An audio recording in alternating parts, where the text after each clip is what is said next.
ይህ የምፅዓቱ አዋጅ ነጋሪ አገልግሎት ወቅታዊና ዕለታዊ ወጎችን በማቅረብ ትንታኔ የምንሰጥበት የተለያዩ እንግዶችንም በመጋበዝ የምናቀርብበት መድረክ ነው። መረጃዎችን ያጠናከረ ይዞልን የሚመጣው ፓስተር አለማየሁ ነሙ ሲሆን ፕሮግራሙን የመራና መሰናዶውን ኤዲት በማድረግ ወደ እናንተ የሚያቀርበው ይልቃል አስራት ነው። መልካም ጊዜ። ሻሎም ሻሎም፣ ውድ የተከበራችሁ የምፅዓቱ አዋጅ ነጋሪ አድማጮቻችን ሰላም ለእናንተ ይሁን። እንዴት አመሻችሁ? በቀኑ መረጃችን እንግዲህ አሳሳቢ የሆነ መረጃን ወደ እናንተ ማድረሳችን ይታወቃል።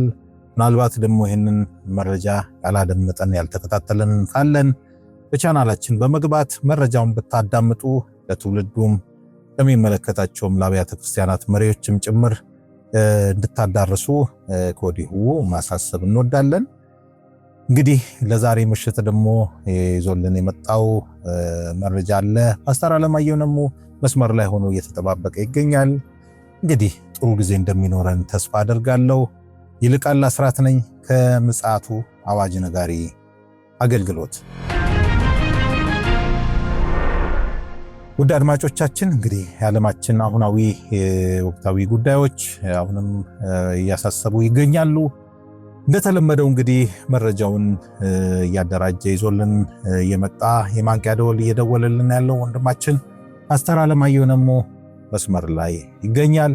ይዞልን የመጣውን መረጃ ከማድረሱ በፊት ሰላምታ ስለሚቀድም ከሰላምታው ማስከተል ይዞልን የመጣውን መረጃ ያጋራናል። በድጋሚ መልካም ጊዜ እንዲሆንላችሁ እመኛለሁ። ሰላም ላንተ ይሁን ፓስተር፣ እንደምን አለ? እንዴት አመሸ? እንደምን አመሸ ወንድም ይልቃል። እግዚአብሔር ይመስገን።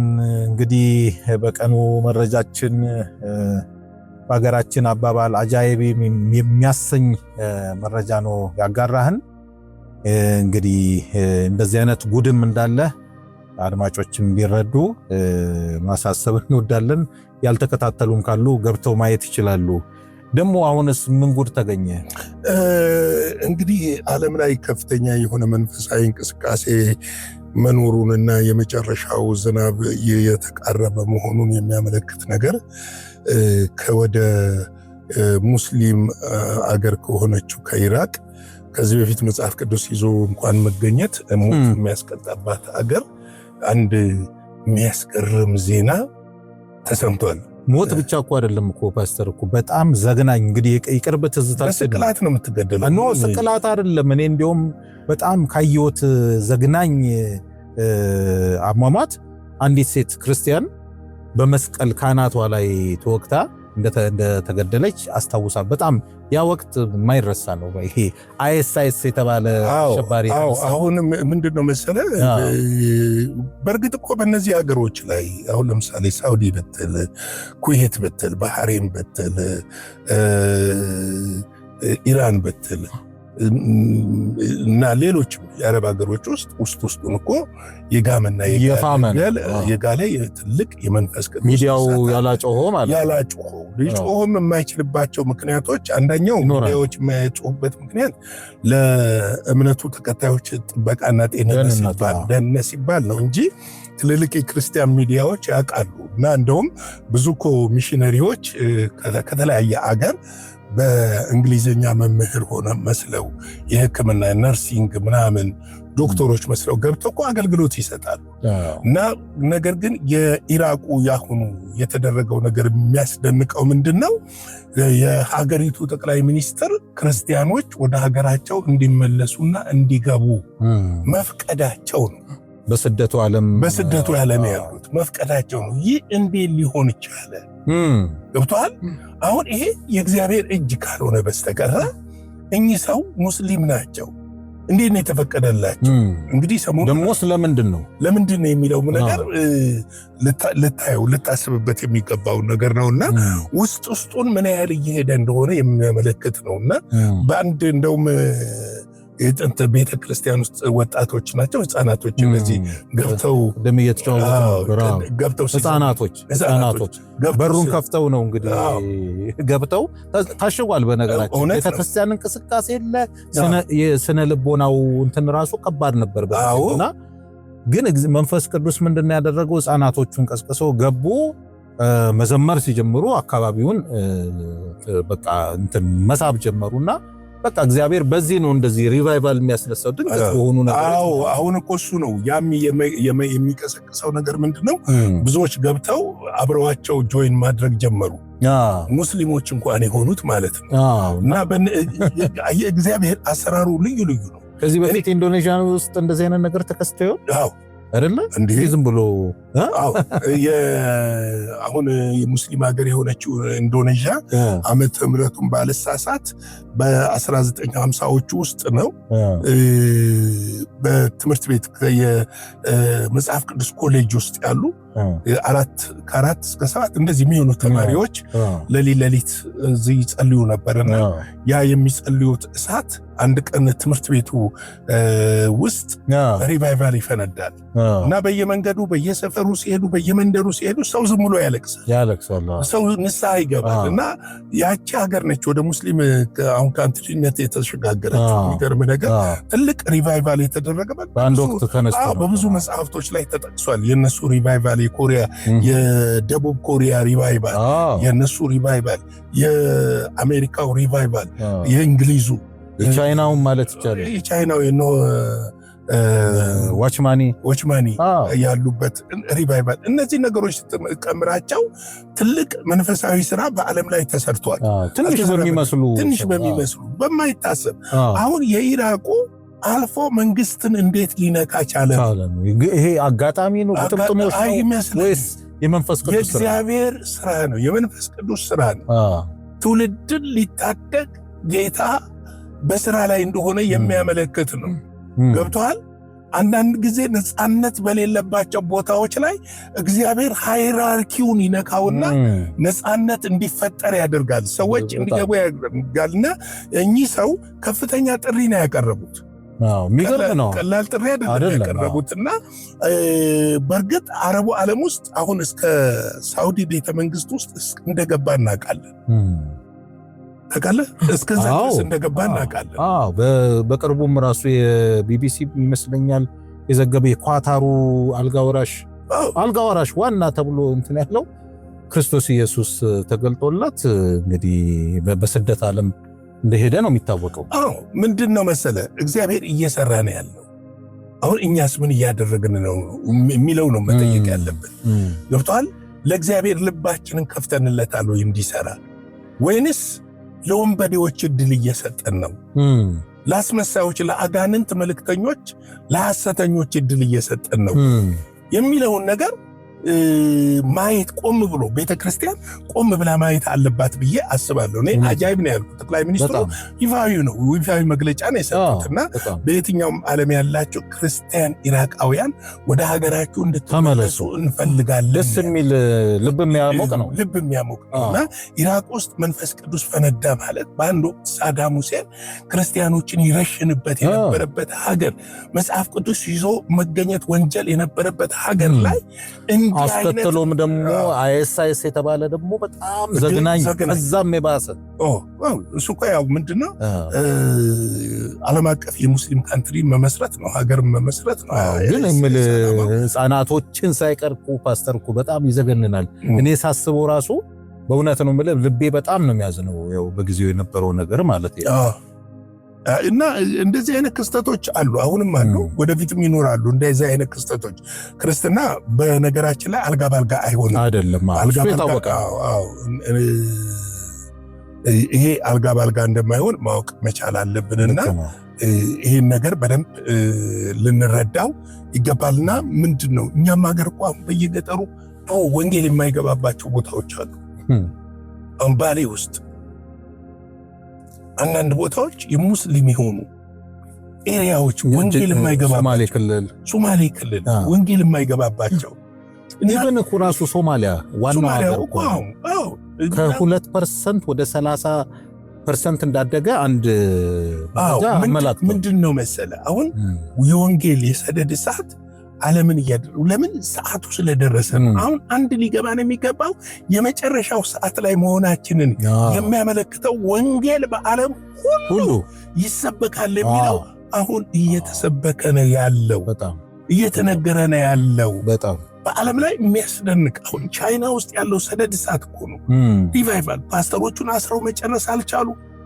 የሚገርምህ እኮ ነው ቤተክርስቲያን እንዳይዘጉ አንደርግራውንድ ነው፣ በቤት ነው፣ የቤት ቤተክርስቲያኖች ናቸው።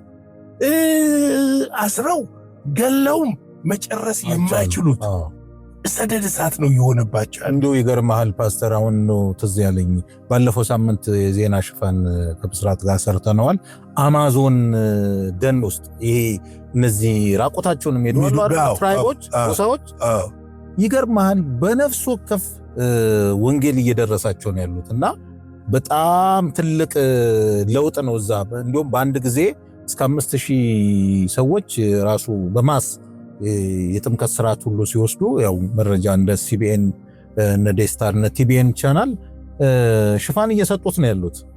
አዎ አሁን እኮ ምን መሰለህ ቤተክርስቲያን ሲዝንን ያለማወቅ ችግር ይመስለኛል። ጊዜን ያለማወቅ የሀገራችን እና አሁን ነፃነት አለባቸው የሚባለው የእምነት ነፃነት አለባቸው እንደፈለገ ታመልካለህ ሲባል እንደፈለገ ትሆናለህ ማለት አይደለም። ምክንያቱም ወንጌልን ወደ ሁሉ ቦታ ለማድረስ አሁንም ኢትዮጵያ ውስጥ ምጥ የሆኑባቸው ቦታዎች አሉ።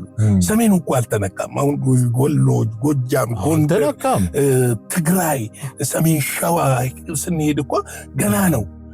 እኔ አንዳንድ ጊዜ እኮ እዚህ አዲስ አበባ ውስጥ ቁጭ ብለን የምንፎክረው ፉከራ ታናድደኛል። እንደውም ትንሽ ብናወራው ደስ ይለኛል ፓስተር። አሁን ሪቫይቫል ታላቅ ሪቫይቫል የሚሉ ጩኸቶች በፖስተር ድምቅምቅ ባሉ ፖስተሮች አርቲፊሻል እንደውም ሪቫይቫል ማለት እንደዛ ነው አይደለም። ሪቫይቫል ማለት ይኸውልህ እኔ 3 መሰረታዊ ነገሮች አሉት እውነተኛ ተሐድሶ ሲመጣ። አንደኛው የመጀመሪያ የሚሆነው ፈርሃ እግዚአብሔር ምድሪቱ ላይ ይወድቃል። የነሳ መንፈስ ፈርሃ እግዚአብሔር ሰው እየሄደ እግዚአብሔርን ይፈራል። በታሪክም በመጀመሪያውም ሴንቸሪ የነበረው ነገር ይሄ ነው። ሰው እግዚአብሔርን ይፈራል። ስለዚህ ፈርሃ እግዚአብሔር ይወድቃል። ሰዎች በንስሐ እግዚአብሔርን በመፍራት ወደ ቤተ ክርስቲያን ይመጣሉ። ቤተ ክርስቲያን ውስጥ ደግሞ የሚያዩት እውነተኛ አርቲፊሻል አይደለም፣ በገንዘብ ተገዝቶ የሚመሰክረው ምናምን አይደለም። እውነተኛ የሆነ ገብቶሃል። ሚራክል ያሉ እውር ሲበራ ያሉ አንካሶች እንትን ሲል ታላላቅ ምልክቶች ነው። አንዴ አረብ ሀገር ውስጥ ሄዶ የሆነ ጽሑፍ ላይ አንብቤያለሁ እና ለዴፎች ልታስተረጉም መጣች። ያኔ ትልቅ ሪቫይቫል በዓለም ላይ የተነሳበት ጊዜ ነው እና ለዴፎች ልታስተረጉም ስትቀመጥ የት ሀገር ነው ኢየሱስ ለደንቆሮዎች ባስተርጓሚ የሰበከው ብሎ አውረደ እና ብዙዎች ሰሙ እና ምንድነው የእግዚአብሔር እጅ ተንቀሳቅሳ እና ሪቫይቫል ማለት አሁን ቻርልስ ፊኒያው እንግሊዝ ውስጥ ከባድ የንስሐ መንፈስ ያወረዱበት ጊዜ ሁሉ ሩቅ ዘመን አይደለም እና የፖስተር ጩኸት አይደለም። አንዳንድ ጊዜ ታላቅ መንፈሳዊ ተሐድሶ ተብሎ ምንም የለም ወፍ የለም። መንፈሳዊ ተሐድሶ ሀገራዊ ነው፣ ቀልድ አይደለም። ሀገራዊ ነው፣ ግለሰባዊ ብቻ ሀገራዊ ነው። ንቅናቄ ይፈጥራል። አንተ ስትነካ እኔ እነካለሁ። መንፈሱ እኩል ነው የሚያልፈው። እንነካለን። ሰዎች በንስሐ ፈርሃ እግዚአብሔር ገብቶሃል እንዴ? አሜሪካ ውስጥ እኮ ዳንስ ቤቶች ተዘግተዋል። ጭፈራ ቤቶች እኮ ተዘግተዋል እኮ። እውነተኛ ተሐድሶ እና ምንድነው ረሃቡስ አለ ወይ? አሁን እኮ ያለው ረሃብ ፈረንካ ላይ ነው። አረ ከሱም ያልፋል። አሁን ያለው አንዳንድ የምታገለኛቸው አገልጋዮች ስትነግራቸው ሁሉ እኔ አንድ ጊዜ ፓስተር አንተ አልገባህም ይላሉ። አልገባህም። ገብቶኛል። ዘመኑ ገብቶኛል። ዘመኑ የሌቦች ነው። ሌባው ደግሞ የሌባው ልጆች ናቸው። ሌባው ሊያርድ ሊሰርቅ ሊያጠፋ መጣ። የሌባው ልጆች ናቸው፣ የማንም ልጆች አይደለም። ማጭበርበር እንዴት ነው? አንተ ነብይ ከሆንክ ለምንድን ነው አጭበርባሪ የምትሆነው? እውነተኛ ጸጋ ካለህ እኮ ሰልፍ ኮንፊደንስ ይኖርሃል። እኮ ግልጽ እኮ ነው ፓስተር። መጽሐፍ ቅዱስ አላስቀመጠልንም? ኤልሳ ትክክለኛው ነብይ አለ። እንደገና እጩ ነብይ ደግሞ የሱን እግር ተከትሎ የሚመጣው ጊያዝ የተባለ ነብይ ነበር። አሁን እነዚህ የምናወራቸው እዚህ ያሉ ነገሮች አርቲፊሻል ናቸው። ሰይጣን ከመጀመሪያው ተልእኮ በፊት አስቀድሞ የላካቸው ህዝብን ሊያስቱ የተጠሩና የወጡ ናቸው። እውነት ነው። እንግዲህ ሐሰተኛ ነቢያቶች ይነሳሉ ብለዋል። ራሳቸው ላይ የሚሰሩ ራሳቸውን የሚክቡ ራሳቸውን እግዚአብሔር ነው የሚያከብርህ። እግዚአብሔር ሲያከብርህ ራስን አይደለም ተከብረው። እንደውም እግዚአብሔር ባከበረህ ቁጥር ዝቅ ትላለህ፣ ትወርዳለህ። እግር ልታጥብ ነው ዝቅ ምትል እንጂ ኢየሱስን መሸፈን አትችልም። አታስበውም። እውነተኛ መንፈስ ሲሆንብህ አታስበውም።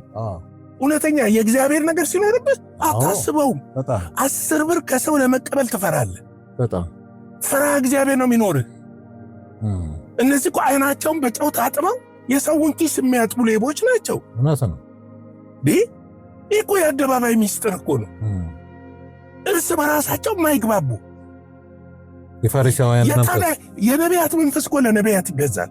እውነተኛ ነቢይ ቢሆን እኮ የነቢያት መንፈስ ለነቢያት ምን ይሆናል ይላል፣ ይገዛል ይላል። እነዚህ እርስ በራሳቸው እንኳን የማይዋደዱ ለመገዳደል የሚፈልጉ ሽጉጥ ይዘው ከአንዱ ለመብለጥ ሽጉጥ ይዘው ላይ ናቸው። ሽጉጥ ይዘው የሚሄዱ ምንድን ናቸው? እግዚአብሔር አይጠብቃቸው። እውነት ነው። በጋድ ታጅበው የሚሄዱ በየትኛውም ዓለም የጊያዝ መንፈስ ሲይዘህ እኮ እንደዛ ነው።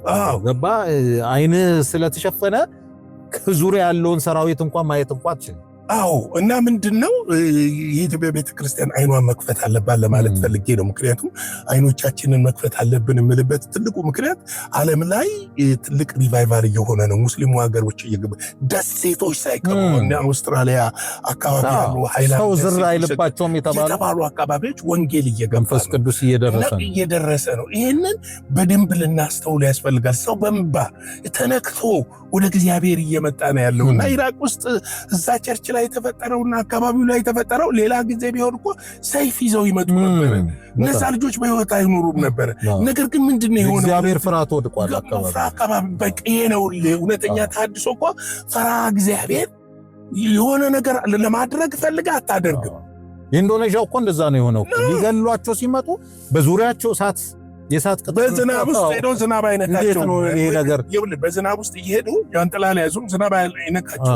አንድ መንደር ነው ጌታን የሚቀበለው እና ይሄ ምንድነው? የእግዚአብሔር ተአምራት ሚራክል፣ እውነተኛ የሆነ ተአማኒነት ያለው ከራስ እሳቤ የወጣ ገብቷል። ዛሬ ሁሉም ነብይ ነኝ የሚለው ለፍራንክ ነው። ክብር፣ ዝና ፍለጋ፣ ሐሰተኛ በገንዘብ የተገዙ ተፈውሻለሁ የሚሉ ምስክሮች በማደራጀት ገብቷል። ጸጋው እኮ ይሰራል። ጸጋው እውነት እኮ ነው። ለምን ትፈልጋለህ ሌላ? ለምንድነው የሐሰት ምስክር የምትፈልገው? ለምንድነው መስረጃ? ጸጋው ካለብህ እኮ ይሰራል።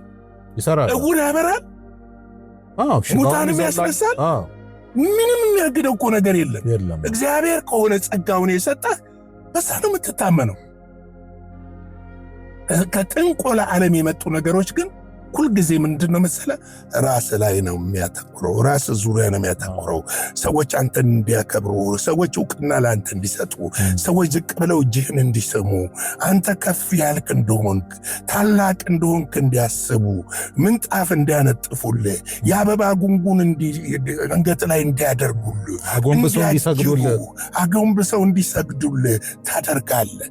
ምን ነው እነ ጳውሎስና ሲላስ ዛሬ ተነስተው ባዩ የአበባ ጉንጉን ሊያደርጉላቸው ሲሉ ልብሳቸውን እንዴት እንደቀደዱ። ይሄ የኛ ስራ አይደለም፣ እኛ እንደናንተ ሰው ነን ያሉት ቃል፣ ያኔ እንደዛ የተገለጠው ቃል፣ ያ ሽባ ሰው ተፈውሶ አማልክት በሰው ተመስለው ወደ መንደራችን መጥተዋል ሲሏቸው ኖ እኛ አማልክት አይደለንም ብለው ኢየሱስን የሰበኩበት ያ እውነተኛ የመንፈስ ቅዱስ መንፈስ የት ሄደ? ዛሬ አለኮ። እውነት ነው። እግዚአብሔር የኢትዮጵያን ቤተክርስቲያን አይኗን ይክፈት። መሪዎችን አይናቸውን በክርስቶስ ኢየሱስም ይክፈት። አሜን።